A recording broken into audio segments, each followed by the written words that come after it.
how long does a stepper motor last? How does it fail? And should you be worried about it? Let me set the stage. This is one of the print farms of my university, the Hochschule Furtwangen University in the Black Forest of Germany, and this is the second printer on which the extruder motor has died. Coincidence? Maybe. But it did so in short succession to the first one, which at least makes it look far less likely to be a coincidence. But why do I even expect this motor to be broken? Well, whenever I try printing something, the extrusion is very inconsistent, sporadic, and it's frankly just extruding way too little filament. To anyone who has worked with 3D printers before, that of course all sounds like a clear case of a clogged nozzle. In fact, the first time that this happened to the other printer, I was sure that that was what was going on. Only by a stroke of luck while unloading the filament, I realized that I was barely able to turn the motor by hand, which possibly saved me a lot of time because a broken stepper motor would have been the last thing I would have thought about at that point. But before I make any false assumptions about the current extrusion issues, let's take this thing apart and see if this motor has actually failed. I mean, of course it has, else this video wouldn't exist, but at this point in the video, that was basically just a very biased wild guess based on my previous experience. The extruder that's currently mounted is an E3D Titan Aero. It's a nice piece of kit, but now there are better options out there, so I'll be using the opportunity to perform an upgrade later on. The main thing that I don't really like about the Titan Aero is that if the filament for some reason gets stuck inside the extruder mechanism, you have to basically disassemble the entire thing. So the fan, the heatsink, the filament guide, the tensioning lever, the spring, this drive assembly, and if you're not careful, these bearings, which all come out as separate parts. And if the tension on the spring isn't taken out before disassembly, it might end up flying across the room and you'll be on your hands and knees searching for that stupid thing. And if you release the tension on that spring, then you later on have to remember to put the tension back again, which I always forgot to do. On multiple occasions I had to go back at night just because I had forgotten to put the tension back on that stupid spring. And lastly, if you just look at this screw the wrong way, it will crush these bearings. If you look at it a bit too hard, that happens immediately, and if you give it just a small glance, the bearings will grind themselves to pieces over the following weeks. Don't ask me how I know.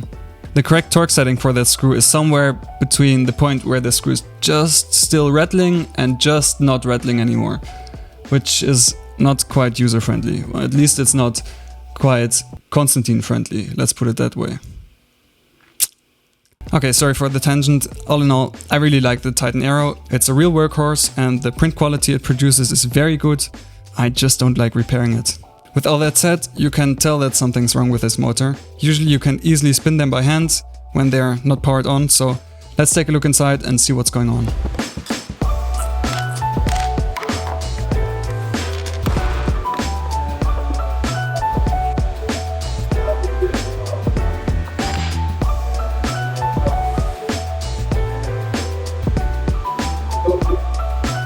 Marcel? Ja? Ich muss dir das zeigen. Schau mal, das habe ich gerade aus dem Motor rausgezogen. Was? Hey, wie? Krass, oder? Prost! Guck dir mal an, was ich gerade aus dem Motor rausgezogen habe. Hier, dreh mal. Ah ja. Da wurde die Lebensdauer wohl nicht berechnet, ne? Oha, ja, heftig. Junge. Das ist schon stabil, oder? Da dreht sich auch gar nichts mehr. Krass, schau mal, was schwer halt ist. Ja, heavy. Frank. So, how long does a stepper motor last? Well, I can't of course give a blanket statement on that. So, if anything, the following numbers are just ballpark numbers based on anecdotal evidence. That being said, this extruder ran for 5,106 hours and extruded 16.7 kilometers of filament during that time. And since we mostly print with PLA, that translates to around 50 kilograms of filament. With a set extrusion amount of 380 steps per millimeter and a 200 steps per revolution motor, the motor did around 31.7 million revolutions in total. Probably much more than that because that number doesn't include retractions and linear advance or pressure advance, which is not too bad. And what's really astonishing is that the extruder mechanism doesn't show any signs of wear at all. So what's left now is to mount a new extruder. As I said, I won't be using E3D's Titan Aero anymore, but instead I'll use their newer Hemera. For now I'll keep the old heat break and nozzle combo though, maybe in the future I'll add the Revo kit, but for the meantime I'll at least upgrade the aluminium heat block with a copper one for its higher thermal conductivity and thermal capacity. I'll also be swapping the linear rail for a name brand one. The new rail was already used before, and since there was some gunk inside the carriage, I decided to clean and re-grease it with Tink Seal. It's a type of light lubricant which is made by a friend of mine. I'm not sponsored for saying any of this, and he doesn't even know that I'm saying this, but I love this stuff, and if you haven't found your favorite universal grease, why not check it out and support the small guys. Speaking of friends, this is Sid, and he designed this new mount as part of one of his university courses. Ich baue hier gerade einen Hemera. Ja, okay. Ohne mich? Ohne mich? Ja, du kannst mitmachen. Ah ja. Eigentlich bin ich hochgekommen, um eine Mutter zu holen. Ja, Sid, du wolltest noch eine Mutter holen. Ja, das ist wichtig. Ich komme nachher mal gleich hoch, ja.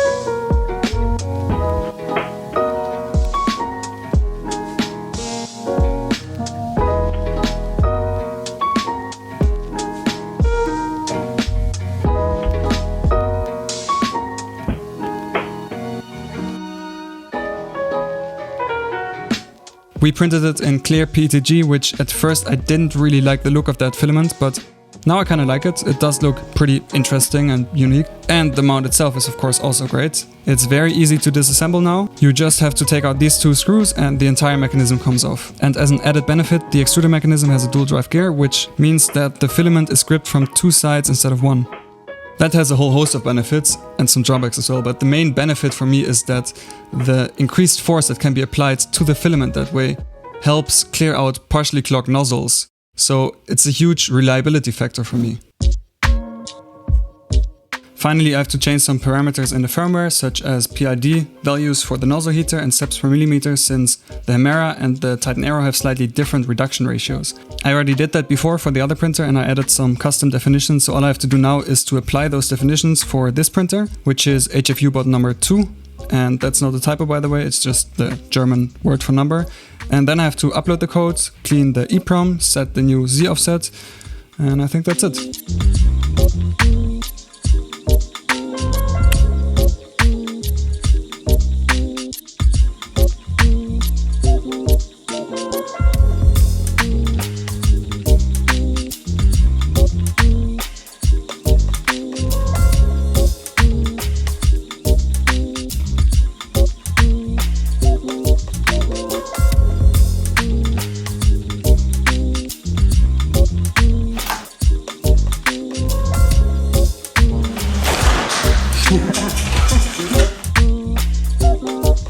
Machst du da ein YouTube-Video draus? Weil da kann ich sagen, dass ich in einem YouTube-Video war.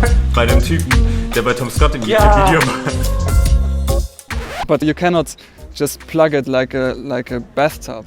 It's not a single plane. It's more three-dimensional. So in reality, you need a big plug and you don't even know where it exactly is. So I'd call that a success. I'm curious to see how long the new stepper motors will last. I have my hopes high up because the new stepper motors are from E3D, whereas these were just cheap, random ones. But I'll get back to you when they start breaking again, and maybe I'll get back to you even sooner than that. We'll have to see about that. Anyway, if you've enjoyed this video, you know what to do, and I hope to see you very soon. Goodbye. Thank you very much to Konstantin Kreinen. He suggested this video in the first place. He also has his own YouTube channel where he's building a 3D printer from scratch. Go check him out.